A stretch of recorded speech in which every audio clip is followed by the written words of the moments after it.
नमस्कार। आज हम रीति काव्य सुमन में संकलित भिखारी दास के पद पढ़ेंगे। भिखारी दास के भक्ति पद रीति साहित्य में अपना महत्वपूर्ण स्थान रखते हैं। संकलित प्रथम पद में भिखारी दास भगवान विष्णु की स्तुति करते हुए कहते हैं, दो इंद्रिन को ईस विश्व भावन जगदीश्वर।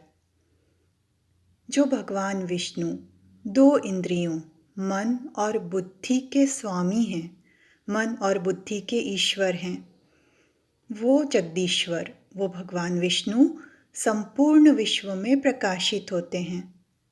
जो प्रधान बुद्ध्यादि सकल जग को प्रपंच कर, जो बुद्धि आदि के प्रधान हैं और सारे जग के प्रपंच को, सारे संसार के कार्य को करने वाले हैं। परम पुरुष पूर्वत, जो परम पुरुष के रूप में स्थित हैं। सृष्टि स्थिति लय को कारण, और जो इस संसार की सृष्टि स्थिति और लय के कारण हैं, आधार हैं।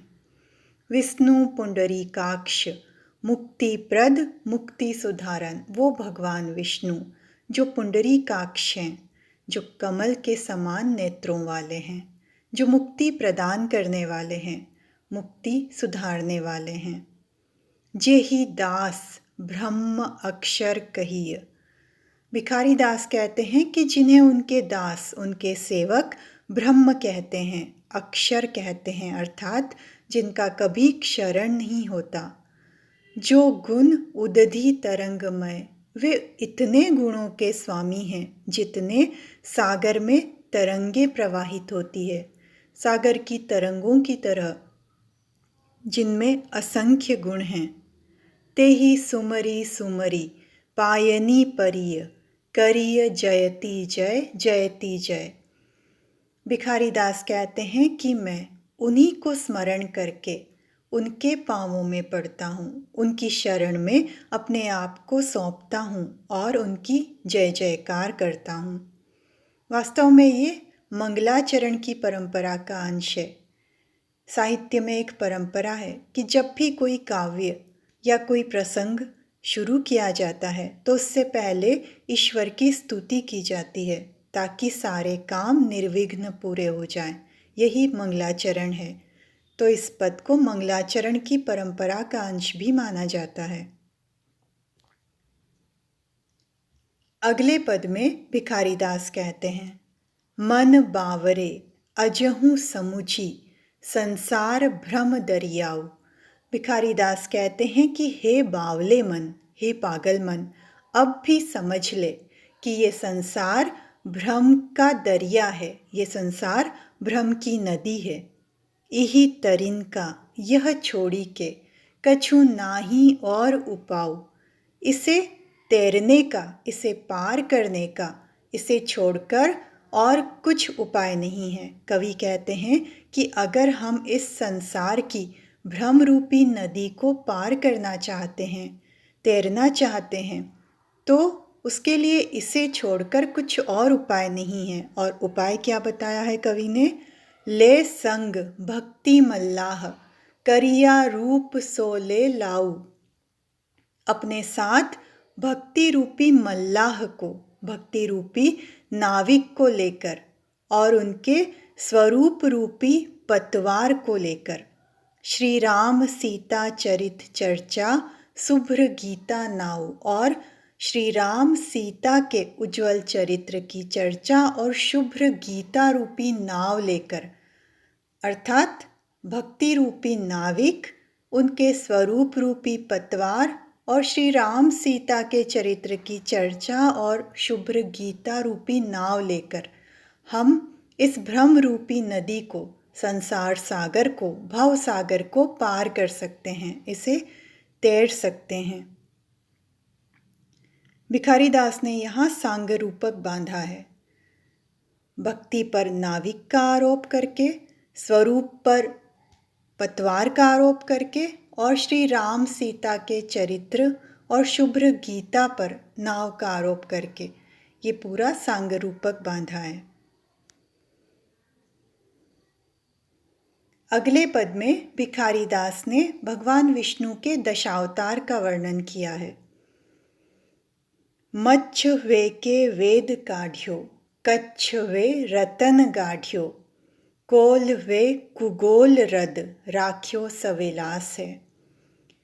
भगवान विष्णु ने अपने प्रथम अवतार मत्स्य अवतार, कहते हैं कि मत्स्य अवतार धारण करके वेदों की रक्षा की। असुरों ने वेदों को पानी में डुबो दिया था और उनकी रक्षा के लिए, क्योंकि सारे कर्मकांड का हनन होने लगा, धार्मिक क्रियाकलाप कम होने लगे, देवों की शक्ति क्षीण होने लगी। ऐसे में भगवान विष्णु ने मत्स्य अवतार धारण करके वेदों की रक्षा की। कच्छ वे रतन गाढ़्यो, कच्छप अवतार लेकर, कछुए का अवतार लेकर रत्नों को निकाला। जब संसार में अभाव होने लगा और समुद्र मंथन का निश्चय किया गया, तब देवताओं और दानवों ने मिलकर समुद्र मंथन किया। शेषनाग की मथनी बनाई गई, मद्राचल पर्वत को स्थित किया गया, लेकिन नीचे आधार के लिए संकट पैदा हो गया कि मथा कैसे जाए समुद्र को। तब भगवान विष्णु ने कच्छप अवतार लिया, क्योंकि कच्छप का ऊपरी आवरण बहुत सख्त होता है।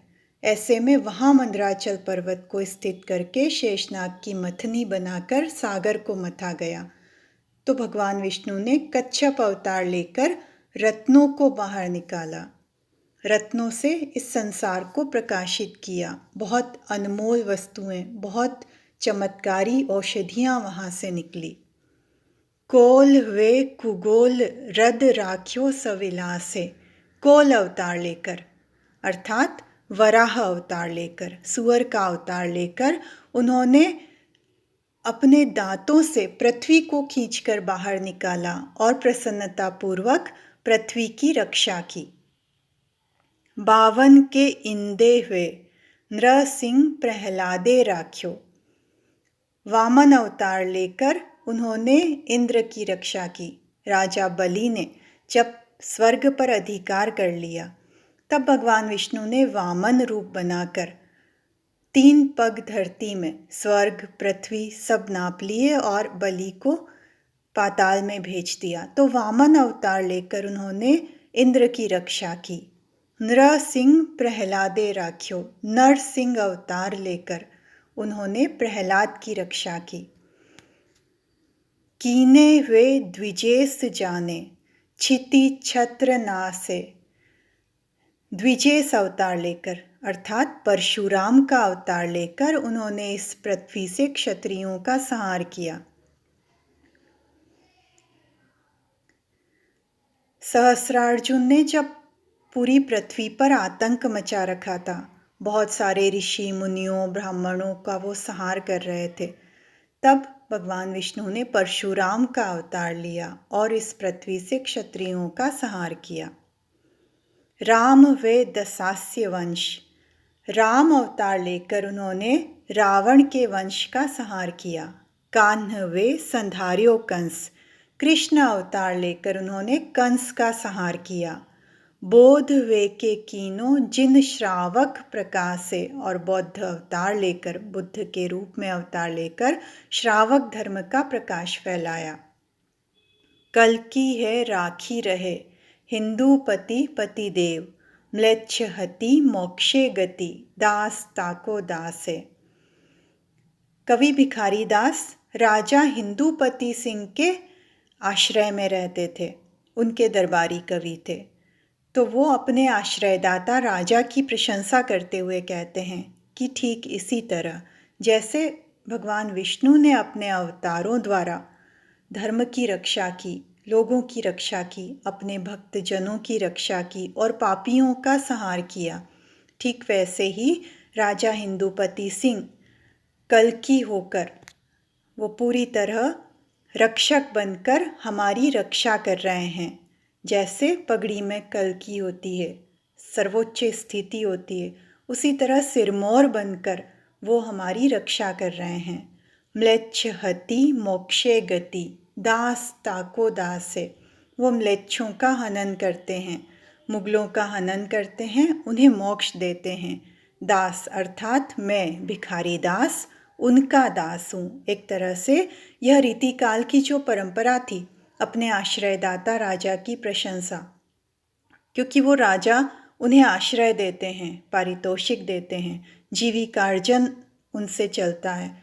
तो अनेक कवियों ने इस परंपरा का निर्वाह किया है। यह पद भगवान विष्णु के दशावतार के वर्णन के साथ ही उनके आश्रयदाता राजा हिंदुपति सिंह की प्रशंसा में लिखा गया है। आगे के पद हम अगली कक्षा में पढ़ेंगे। धन्यवाद।